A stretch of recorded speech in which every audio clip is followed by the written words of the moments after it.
കേരളം മൊത്തത്തിൽ ഇപ്പോൾ നേരിടുന്ന ഒരു വലിയ വെല്ലുവിളി തന്നെയാണ് പാമ്പ് പ്രശ്നം എന്നത്. അപ്പോൾ ഈ പാമ്പ് എന്ന പ്രശ്നം ഗാർഡനേഴ്സ് ആയാലും ഗാർഡനേഴ്സ് അല്ലാത്തവരാണെങ്കിലും അനുഭവിക്കുന്ന ഒരു പ്രശ്നം തന്നെയാണ് ഇപ്പോൾ. പാമ്പിന്റെ ശല്യം കൂടി വരുന്ന സ്ഥിതിക്ക് അതുമായി ബന്ധപ്പെട്ട ഒരു വീഡിയോ തന്നെ ചെയ്തേക്കാം എന്ന് കരുതി. ഈ ചൂടുകാലമാണ് പാമ്പുകൾ ഏറ്റവും കൂടുതലായി അവയുടെ മാളങ്ങളിൽ നിന്നും പുറത്തേക്ക് വരിക. ഇങ്ങനെ മാളത്തിൽ നിന്നും പുറത്തു വരുവാനായി രണ്ട് കാരണങ്ങളുണ്ട്. ഒന്നാമത്തേത് പാമ്പ് അതിന്റെ ഇരയെ പിടിക്കാൻ വേണ്ടിയാകും. രണ്ടാമത്തേത് അസഹനീയമായ ചൂട് കാരണം അത് സഹിക്കാത്തതുകൊണ്ട് നല്ലൊരു ഇടം കണ്ടെത്തുവാൻ അതിന്റെ മാളത്തിൽ നിന്നും പുറത്തിറങ്ങുകയാണ്. അപ്പോൾ നമ്മുടെ വീട്ടിൽ ചെടികളെല്ലാം ഉള്ളവരാണെങ്കിൽ കുറച്ച് കാര്യങ്ങൾ ശ്രദ്ധിക്കേണ്ടതുണ്ട്. ഒന്നാമത്തെ കാര്യം എന്ന് പറയുന്നത് ചെടിച്ചട്ടികൾ അടുപ്പിച്ച് വെക്കാതെ ഒരു നിശ്ചിത അകലം പാലിച്ചിട്ട് വെക്കുവാനായി ശ്രമിക്കുക. പിന്നെ നിലത്ത് നടുന്ന ചെടികളുടെ കേസ് ആണെങ്കിൽ അത് അടുപ്പിച്ച് നടാതെ അതും ഒരു നിശ്ചിത ഗ്യാപ്പ് വെച്ചിട്ട് നടുക. കാരണം എന്താണെന്ന് വെച്ചാൽ ചെടികളെല്ലാം കൺജസ്റ്റഡ് ആയി തിങ്ങി നിറഞ്ഞു നിൽക്കുകയാണെങ്കിൽ പാമ്പ് അതിന്റെ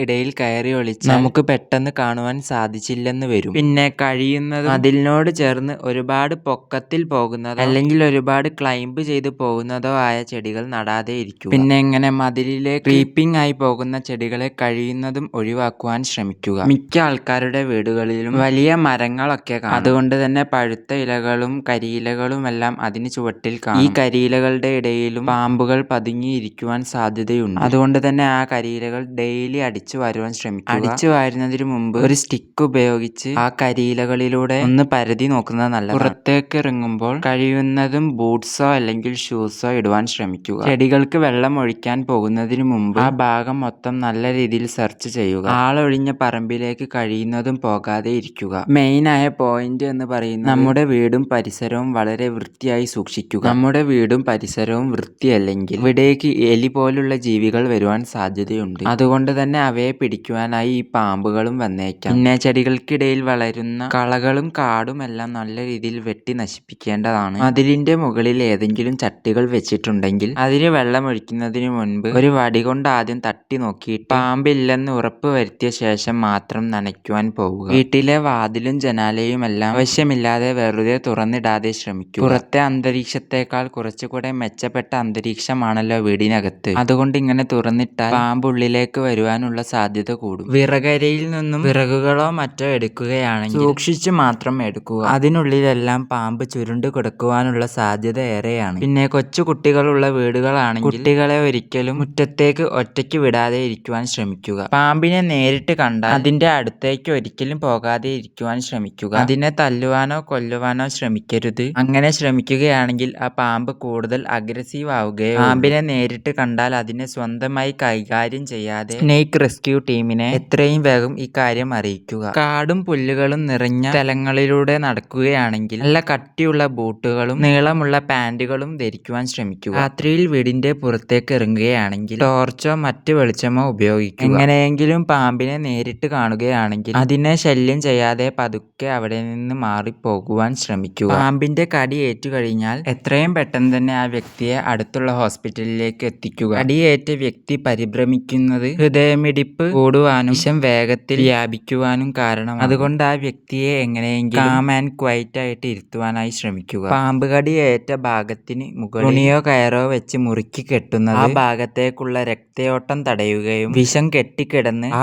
അവയവം മുറിച്ച് മാറ്റേണ്ടി വന്നേക്കാം. പിന്നെ വിഷം ഒരിക്കലും വായ കൊണ്ട് വലിച്ചെടുക്കുവാനായി ശ്രമിക്കരുത്. കടിയേറ്റ ആ ഭാഗം ചലിപ്പിക്കാതെ ഇരിക്കുക. കടിയേറ്റ ആ ഭാഗത്ത് നീര് വരുവാൻ സാധ്യതയുള്ളതിനാൽ മോതിരം, വാച്ച്, ഇറുകിയ വസ്ത്രങ്ങൾ തുടങ്ങിയവ അഴിച്ചു മാറ്റുക. നീര് വന്ന് കഴിയുകയാണെങ്കിൽ ഇവയെല്ലാം അഴിച്ചു മാറ്റുവാൻ വളരെ ബുദ്ധിമുട്ടാകും. കടിയേറ്റ ഭാഗത്ത് ശുദ്ധജലം ഉപയോഗിച്ച് പതുക്കെ കഴുകുക. പാമ്പ് കടിയേറ്റ ആ വ്യക്തിയെ ശാന്തമായി തന്നെ കിടത്തുക. പാമ്പ് കടിയേറ്റ ആ വ്യക്തി ഛർദ്ദിക്കുകയാണെങ്കിൽ ഇടതുവശത്തേക്ക് ചെരിഞ്ഞ് ആ വ്യക്തിയെ കിടത്തുക. സുരക്ഷിതമാണെങ്കിൽ മാത്രം പാമ്പിന്റെ ഒരു ഫോട്ടോ ദൂരെ നിന്ന് എടുക്കുക. എന്നിട്ട് ഏത് പാമ്പാണെന്ന് തിരിച്ചറിഞ്ഞ ശേഷം ഹോസ്പിറ്റലിൽ എത്തുമ്പോൾ ഡോക്ടേഴ്സിനോട് പറയുക. പിന്നെ ആ മുറിവിനെ ബ്ലേഡ് വെച്ച് കീറുവാനോ അതിന്റെ മുകളിൽ ഐസ് വെക്കുവാനോ പാടുള്ളതല്ല. അപ്പോൾ എല്ലാവരും സൂക്ഷിക്കുക. ഒരു ചെറിയ അശ്രദ്ധ തന്നെ മതി നമ്മുടെയോ നമ്മുടെ പ്രിയപ്പെട്ടവരുടെയോ ജീവൻ പോകുവാൻ. നിങ്ങളുടെ ഫ്രണ്ട്സിലേക്ക് ഈ ഒരു വീഡിയോ എത്തിക്കുവാനായി മറക്കല്ലേ. ഇനി ഒന്നും പറയുവാൻ വിട്ടുപോയില്ലെന്ന് വിശ്വസിക്കുന്നു. അപ്പോൾ എല്ലാവരും സേഫായി ഇരിക്കുവാൻ സാധിക്കട്ടെ എന്ന് പ്രാർത്ഥിക്കുന്നു. ചാനൽ ആദ്യമായി കാണുന്നവർ സബ്സ്ക്രൈബ് ചെയ്യുവാൻ മറക്കല്ലേ. എന്തായാലും വീഡിയോ ഫുള്ള് വരെ കണ്ട സ്ഥിതിക്ക് ആ ലൈക്ക് ഓപ്ഷൻ കൂടി തൊടുവാൻ മറക്കണ്ട.